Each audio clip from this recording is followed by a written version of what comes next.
مگر وجود میں کمزوری محسوس کر کے وہ دوبارہ لیٹ گئی۔ آخر یہ کون سی جگہ ہے؟ ایسی صورتحال سے تو کبھی سامنا نہیں ہوا تھا، اس لیے دماغ جھنجھنا سا گیا۔ کچھ پلوں میں یاد آیا وہ تو یہاں اذلان شاہ کو مارنے آئی تھی۔ بدلے میں اس نے روح کے بازو میں کچھ چبھویا تھا جس کے باعث وہ نیند کی دنیا میں چلی گئی۔ یہ انسان فضول ہے، مجھے اس کی باتوں میں آنا ہی نہیں چاہیے تھا۔ کیسی ہو میری جان؟ وہ بیڈ سے اترنے ہی لگی تھی کہ اذلان ٹرے میں ناشتہ سجا اس کے قریب آیا۔ المیرا نے کھا جانے والی نظروں سے اس کی طرف دیکھا۔ مجھے فضول القابات نوازنے کی ضرورت نہیں ہے، میرا نام روح ہے، مگر میں تو آج کے بعد تمہیں المیرا یا میری جان کہہ کر ہی مخاطب کروں گا۔ زیرو بلب میں بھی وہ اس کے چہرے پر پھیلا غصہ اور غضب بخوبی دیکھ سکتا تھا۔ میری گن کہاں ہے؟ مجھے کیا معلوم؟ وہ انجان بن کر ناشتے کی طرف متوجہ ہوا۔ ناشتہ کر لو، بریڈ پر جیم لگا کر اس نے المیرا کی طرف بڑھایا۔ وہ مشکوک نظروں سے اسے گھورنے لگی۔ مجھے اس میں زہر ملا کے کھلانا چاہتے ہو تاکہ میں مر جاؤں اور تم بآسانی چھوٹ جاؤ؟ استغفر اللہ، بدگمانی کی بھی حد ہوتی ہے۔ اذلان نے اس کی سوچ پر افسوس کیا۔ ہاں، کرتوت اچھے ہوتے تو یہ بدگمانی بھی نہ ہوتی۔ خیر، مجھے تمہارے ناشتے میں دلچسپی نہیں، مجھے گھر جانا ہے۔ بھئی گھر تو تبھی جاؤ گی ڈارلنگ جب ناشتہ کرو گی، ورنہ کوشش کر لو۔ اس کی طرف بڑھایا بریڈ وہ خود کھانے لگا۔ واو یمی! آنکھیں بند کر کے مزے میں جھوم جھوم کے وہ جیسے بریڈ کھا رہا تھا، المیرا کو لگا شاید وہ کوئی شاہی غذا سے لطف اندوز ہو رہا ہو۔ اسے بھی بھوک کا احساس ہونے لگا۔ بریڈ اتنا اچھا نہیں ہوتا جیسے تم مظاہرہ کر رہے ہو۔ المیرا نے خود پر ضبط کر کے اسے لتاڑا۔ ہاں، مگر جیم تو ہوتا ہے نا؟ وہ بھی کہاں آنے والا تھا؟ بہت زبردست، صبح صبح اگر انڈا بریڈ پر بھر بھر کے جیم لگانے کو مل جائے اور اس پر تضاد اگر بہترین چائے ہو تو مزہ آ جاتا ہے۔ مکھن کی تو بات ہی الگ ہے۔ تم اتنا فضول کیسے بول سکتے ہو؟ شرم نہیں آتی؟ ایک معصوم بچی یہاں بھوکی بیٹھی ہو اور تم نالائکوں کی طرح کھائے جا رہے ہو۔ بالآخر اس کا ضبط جواب دے گیا۔ نہ جانے اسے اتنی بھوک کیوں لگ رہی تھی۔ اذلان کا بریڈ چھین کر اس نے باقی ناشتہ بھی اپنے سامنے کر لیا اور دل جمے سے ناشتہ کرنے لگی۔ اس کی حرکت پر اذلان مسکرایا۔ 2 دن سے وہ یہاں تھی۔ مشینوں کے ذریعے رونق نے اس کے دماغ کا معائنہ کر کے آبزرویشن میں رکھا تھا۔ شاید یہ اس کی یادداشت لانے کا ایک ہی عمل تھا۔ مصنوعی وٹامنز کے ذریعے اس کی خوراک پوری کی جا رہی تھی، مگر پھر بھی یہ مصنوعی وٹامن حقیقی غذا کا مقابلہ نہیں کر سکتے تھے۔ مجھے پانی دو، مجھے پانی پلا دو۔ اذلان نے اپنے ساتھ لایا اورنج جوس کا پیکٹ کھول کر گلاس میں ڈالا اور خود جوزف کو پلایا۔ تمہاری آخری خواہش مانتے ہوئے آج میں تمہیں پانی کی جگہ جوس پلا رہا ہوں۔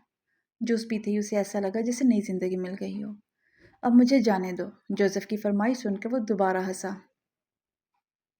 آزادی کی بھی ایک قیمت ہوتی ہے جوزف۔ بتاؤ کیا دے سکتے ہو؟ اذلان کی بات نے جیسے اس کے دل کی کلی کھلا دی ہو۔ میں تمہیں اپنا سب کچھ دے دوں گا۔ ساری دولت، جائیداد، تم اس دنیا پر حکومت کرو گے۔ کوئی نظر اٹھا کر تمہاری طرف نہیں دیکھے گا، میں تمہیں اتنا طاقتور بنا دوں گا۔ اذلان نے اس کی باتوں پر افسوس سے سر ہلایا۔ نہیں، مجھے یہ نہیں چاہیے، یہ سب تو میری نظر میں فضول ہے۔ پھر تمہیں کیا چاہیے؟ میں سب کچھ کرنے کو تیار ہوں۔ سچ؟ ہاں، بالکل سچ۔ تمہاری آزادی کی قیمت ایک ذرا سا سچ ہے۔ تم مجھے بتاؤ، تم حقیقت میں کون ہو؟ ایسے کیوں ہو؟ تمہارے دماغ میں یہ فطور کیوں ہے؟ کیوں تم نے اتنی زندگیاں برباد کر دیں؟ کیوں تم نے لاکھوں گھر اجاڑ دیے؟ اذلان یہ سوال پوچھتے ہوئے ضبط کی انتہاؤں پر تھا۔ یہ بتا دو تو آزاد کر دوں گا۔ جوزف نے حیرت سے اس کی طرف دیکھا جیسے وہاں اذلان شاہ نے کوئی پاگل کھڑا ہو۔ ہاں، جانے دوں گا، آزادی دے دوں گا تمہیں ہر تکلیف سے۔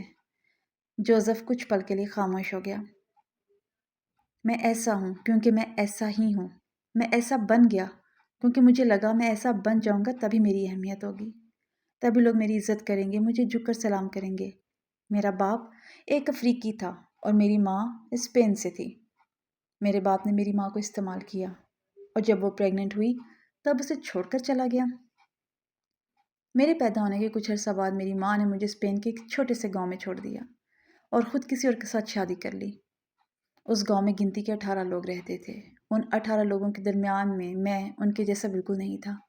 وہ گورے تھے اور میں کالا، بھدا، اوپر سے وہ مجھے ناجائز پکارتے تھے۔ جب وہ مجھے حرام زادہ بولتے مجھے غصہ آتا، مگر میں کمزور تھا، کسی کا کچھ نہیں بگاڑ سکتا تھا۔ میں انہی لوگوں کے درمیان بڑا ہونے لگا۔ اپنا نام بھی میں نے خود ہی رکھا، وہ لوگ مجھے اپنا سمجھیں اس کے لیے میں ہر کسی کا کام خوشی خوشی کرتا، مگر بدلے میں مجھے دھتکاری ملتی۔ ایک دن اس گاؤں میں ایک بڑی گاڑی آئی، اس گاڑی میں چند لوگوں نے کچرا ہمارے گاؤں کے تالاب میں ڈال دیا، جس میں عجیب رنگ برنگے کیمیکلز تھے۔ گاؤں کے بچوں شیشوں سے کھیلنے لگے، دھیرے دھیرے اس کچرے سے بدبو آنے لگی اور ایک وبا سی ہر طرف ہوا میں گھل گئی۔ وہاں کے لوگ بیمار پڑنے لگے، ان کے جسم گلنے لگے، کمزور بوڑھے ایک ہفتے کے اندر اندر مر گئے۔ میرے ساتھ بھی کچھ ایسا ہی ہونے لگا۔ دھیرے دھیرے وہاں موجود تقریباً سبھی لوگ مر گئے، جو چند بچ گئے تھے وہ بھی شاید 2-3 دنوں میں مر جاتے۔ قدرتی طور پر میری حالت ان تمام لوگوں سے زیادہ بہتر تھی۔ میں سمجھ گیا یہاں رہنے والا ہر انسان مر جائے گا، اسی لیے میں وہاں سے نکل آیا۔ ایک امیر و کبیر گھر میں نے چوری پناہ لے لی۔ میرے جسم سے آتی بدبو کی وجہ سے وہاں موجود لوگوں کو میری موجودگی کا علم ہو گیا۔ وہ مجھے بھگانے آئے، مگر کوئی بھی میرے قریب نہیں آ پا رہا تھا۔ بدبو سے ان کا دم گھٹ رہا تھا، مگر مجھے شاید اس طرح عادت ہو گئی تھی۔ وہ گھرانہ بہت امیر و کبیر تھا، مگر ان کو دیکھ کر میرے اندر ابال اٹھا، کیونکہ وہاں بھی ایک افریقی مرد اور اسپین کی عورت تھی۔ ان کا بچہ بھی میرے جیسا تھا۔ میں ان کے قریب جانے لگا اور وہ دور ہوتے گئے۔ میرا دل کیا میں اپنی ساری زندگی میں آنے والی اذیتوں کا بدلہ ان سے لے لوں۔ ان میں مجھے میرے ماں باپ نظر آنے لگے۔ باپ نے میری ماں کو پریگننٹ کر کے چھوڑ دیا اور ماں نے مجھے کسی اور کی خاطر۔ بس پھر میں نے وہاں موجود ایک گلدان اٹھا کر ان کو مارنا شروع کر دیا۔ وہ میرے قریب بھی نہیں آنا چاہتے تھے، اس لیے مزاحمت بھی نہیں کر پا رہے تھے۔ شاید انہیں مجھ سے بہت کراہت محسوس ہو رہی تھی۔ ان دونوں کو مارنے کے بعد میں نے سوچا اس بچے کو اپنے ساتھ ملاؤں گا، مگر وہ بچہ تو خوف اور بدبو کی وجہ سے ہی مر گیا۔ پھر مجھے وہاں سے جو کچھ ملا میں نے سب سمیٹ لیا، پیسہ، زیور۔ اس دن مجھے لگا میں اپنی اس بیماری کو کیش کر سکتا ہوں۔ میں ایک ڈاکٹر کے پاس گیا، اس کے پاس میرا علاج نہیں تھا۔ میں نے اسے بھی مار دیا، کیونکہ میرے جاتے ہی وہ پولیس کو بلانے لگا تھا۔ جاتے جاتے اس نے یہ بتایا کہ میرا علاج کوئی سائنسدان نہیں کر سکتا ہے۔ بس پھر اس دن کے بعد میں نے امیروں کو مار کر دولت لوٹنا اور سائنسدانوں کو جمع کرنا شروع کر دیا۔ ان کی وجہ سے میں ایسا ہوا اور وہی میری دوا بھی کریں گے۔ میں بہت طاقتور بن گیا، اتنا کہ اسپین میں کوئی میرے مقابل نہ تھا اور پولیس مجھ تک پہنچ نہیں سکتی تھی۔ بدماش لوگوں کی ایک ٹیم میں نے بنائی، ان کو میں آرڈر دیتا اور پیسے کے دم پر ہر کام ہو جاتا۔ پھر ایک دن میں اپنی ماں سے ملا، وہ بہت خوش تھی۔ میں نے ان کو بھی مار دیا۔ آخر مجھے ساتھ رکھنا نہیں تھا تو پیدا کیوں کیا؟ مارتے مارتے میں نے اس سے اپنے باپ کا بھی پوچھا۔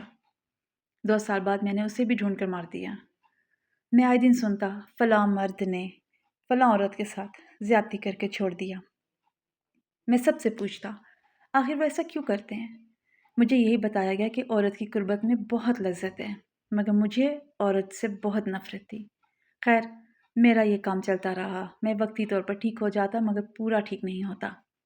ایک دن مجھے ایک عورت نے گالیاں دے کر دوبارہ حرامزادہ بول دیا۔ پہلے تو میں کمزور تھا اور اب میرے پاس طاقت تھی۔ پہلی بار میرا دماغ بند ہوا اور میں نے اس عورت کی عزت لوٹ لی۔ وہ عورت مر گئی، مگر مجھے بہت سکون ملا۔ اس دن میں جان گیا سارا زمانہ عورت کے پیچھے کیوں پاگل ہے۔ عورت ہے ہی ایسی چیز، مگر مجھے تو کوئی عورت منہ ہی نہیں لگاتی تھی۔ لیکن اس دن کے بعد مجھے عورت چاہیے تھی، اس لیے میں مردہ عورتوں کے ساتھ جنسی تعلقات بناتا تھا۔ اسی لیے میں جس بھی ملک میں ڈیرا ڈالتا اس کے لیے قبرستان کا انتخاب کرتا، کیونکہ وہاں عورتوں کی لاشیں آتی تھیں اور میں ان کو قبر سے نکلوا کر ان کے ساتھ جسمانی تعلق بناتا۔ جوزف کی باتوں پر ازلان کے دماغ کی شریانیں پھٹنے کے مقام پر آ گئیں۔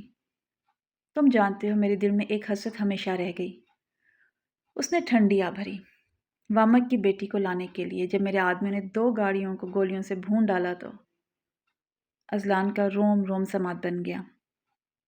اس دن اس ایک گاڑی میں روپ کی رانی بیٹھی تھی۔ زندہ تھی وہ، مگر شاید زخمی تھی۔ اسے دیکھتے ہی من مچل گیا۔